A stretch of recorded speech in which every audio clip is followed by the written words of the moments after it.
যোগ্যতা আমার নাই, আপনারটা আমি জানি না ভাই। কারণ আমরা একবার উপকার করলে 10 বার কোটা দিই। করছিলাম যে মনে আসেনি, টাকা দিছিলাম যে মনে আসেনি, ভাত খাওয়াইছিলাম যে মনে আসেনি, উপকার করছি কয়বার? 10 জায়গায় কোটা দিয়া সব উপকারের সওয়াব। আল্লাহর কথাটা শুনেন ভাইয়া, শেষ ভালো যার সব ভালো তার, মনোযোগ। আল্লাহ কয় বান্দা যেটা আমার হবে।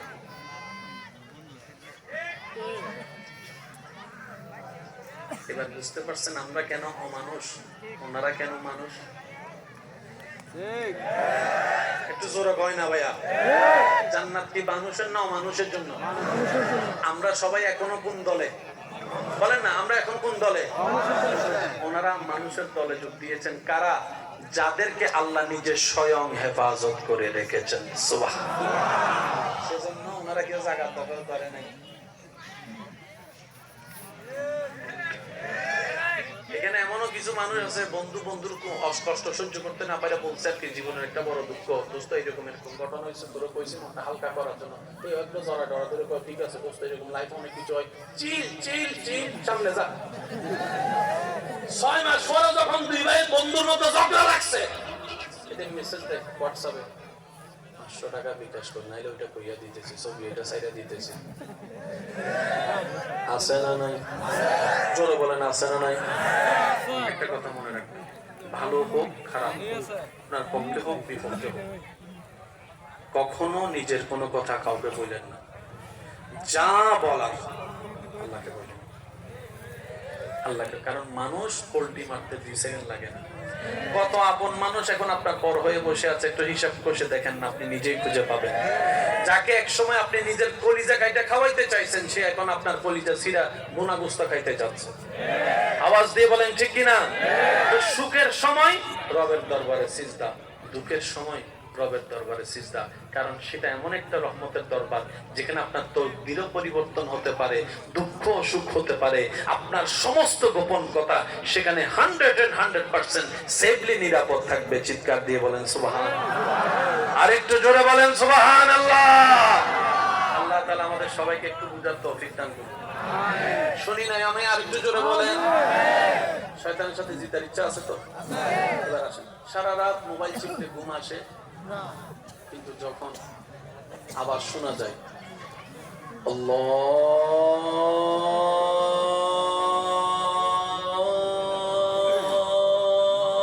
আকবার, আল্লাহু আকবার,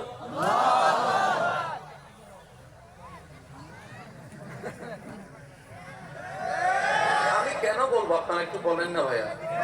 সারা রাত মোবাইল চিপতে শুতে বলবো নাই, আজানটা শুনলে তার মানে কে এখন আপনার করণীয় কি জানেন? শয়তান বান্দা যখন আজান দেয় তখন বান্দাকে সে মাথা মেসেজ করে, ঘুমা ঘুমা ঘুমা। যখন ফ্রি মেসেজ দিতেছে একটু নেন না। তবে আপনার মনের খবর আল্লাহ ছাড়া কেউ জানে না। তখন মনে মনে নিয়োগ করবে শয়তান তুই মেসেজ কর, আমি কিন্তু ঠিক টাইমে আল্লাহ আকবার করে উঠলাম। এই খবর আর শয়তানে জানে ঠিক মনে করেন 5টা বাজে মেসেজ মেসেজ মেসেজ। সে মনে করতে প্রত্যেকদিন যেরকম সিবিএ ঘুমাই যায়, আজকেও ঘুমাই যাবো 5টা 5টা 5 5টা 10 5টা 15 5টা 20 5টা 30 এই মনে মনে করে ঘুমাই গেছে। তখন আপনি বলবেন আল্লাহু আকবার বলে দাঁড়াই যাবেন। শয়তানে কবু বাট কত বড় বাট করতেছেন, আমি মেঞ্চল লাগে বলে হে আমার লগে করছে, কিছু কথা কয় না।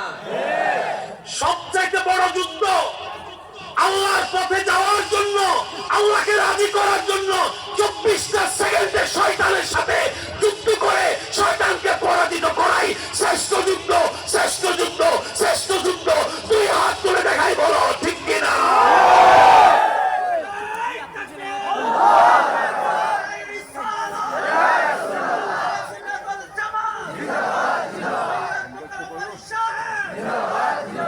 এই যুদ্ধ করতে চাই কি চাই না? জোরে কর না, যুদ্ধ করতে চাই কি চাই না? বিশ্বাস করেন সবচেয়ে মজার যুদ্ধ এটা। আমার কথাটা রাখেন, 1 সপ্তাহ করে দেখেন এই জায়গায় এমন কিছু শান্তি পাবেন যে শান্তিটা আপনি অতীতে পানই নাই। সবাইকে বলতেছি এখান দেখেন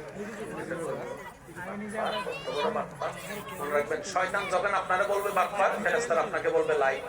ভেরি গুড, সুবহানাল্লাহ কয় না রে ভাই? এবার শয়তানে আপনারা কি ডাকছে?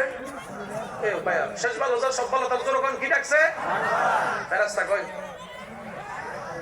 Very good. এবার আপনি তাড়াইছেন, শয়তানে কয় আমি এত তাড়াতাড়ি হার মানবো না, ঘুমাই তো আমি হারিয়ে গেছি, কি হয়েছে? তুই তখন ওযু করতে যাবি, যা ওযু করতে। এবার আপনি যখন ওযু করতে ঢুকছেন,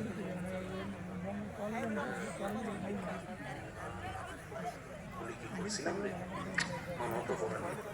হয় হয় হয় হয়, সন্দেহ হয়, ভুল বুঝাবুঝি হয়, সাথে সাথে আপনি বলবেন আবার নতুন শুরু।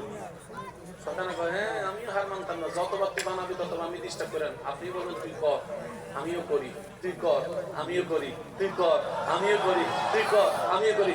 তুই আমাকে রব থেকে দূরে নেওয়ার জন্য কর, আমি রবের কাছে যাওয়ার জন্য করতেছি। 5 বার 10 বার 20 বার 30 বার 40 বার হওয়ার পরে শয়তানে কইবো এটা তো নাজর বন্ধা, ঠান্ডা পানিরে হার মানাই দিছে। 40 বার হওয়ার পরে শয়তানে বলবো যে না তোর এখানে হারানো যাবে না, যাই নামাজে তারাবি তো, তখন ডিস্টার্ব করবো, আপনাকে ওযু থেকে ছেড়ে দিবে, দেখবেন আপনার ওযু শেষ 40 বারে। কয়বার? এবার আপনি ওযুটা শেষ করে বের হইয়া, ওয়াশরুম থেকে বের হইয়া কিংবা পুকুরের ঘাট থেকে উইটাই হাত মোছেন না? বলেন না, হাত মুছতে মুছতে কইবেন শয়তান তোর অনেক ধন্যবাদ রে ভাই, অনেক ধন্যবাদ তোরে। শয়তান শয়তানে কবু কি দেয় 40 বার তারে গুটাইছি, হে রাখ না করে আমার ধন্যবাদ দেয়, ব্যাপার কি? তখন আপনি বলবেন একবার ওযু করলে যতটুকু গুনাহ হতো তুই ডিস্টার্ব করানোর কারণে 40 বার বানাইছি, 40 বার আমার হাজার হাজার গুনাহ আল্লাহ মাফ করে দিয়েছে, হাজার হাজার গুনাহ আল্লাহ মাফ করে। শয়তানে বলবো খাইছে না কপাল, তাহলে তো আমি লস করতে যাইয়া। একবার ওযু বানাইলে যদি 10টা গুনাহ মাফ হয়, 40 বার বানাইলে সে না গুটাইলে কি আপনার এই জিনিসটা হতো? শয়তানে বলবো খাই তো বরবাদ করে না দেখি। এবার আপনি যাবেন কোথায়? নামাজে, মসজিদে। দেখবেন মসজিদে যাওয়ার সময়, নামাজে যাবেন, যে মোবাইলে কোনো কলই আসে না, আওয়াজ দেন না কেন? রাস্তা দিয়ে বন্ধ, দোস্ত চলা একটু চা খাই, এটা আসলে আপনার দোস্ত না, আপনারে ওই শয়তানে ওদিকে হ্যান্ডেল করতে না পারে, আপনার পরিস্থিতির উপর বল করে তারা দিয়ে টাকাইতেছে, তারা মিন শাররিল ওয়াসওয়াসিল খান্নাস। মনে রাখবেন, শয়তান চিনবেন কিভাবে? আল্লাহ এবং রাসূলের বিপক্ষে আপনাকে যে দাঁড় করাবে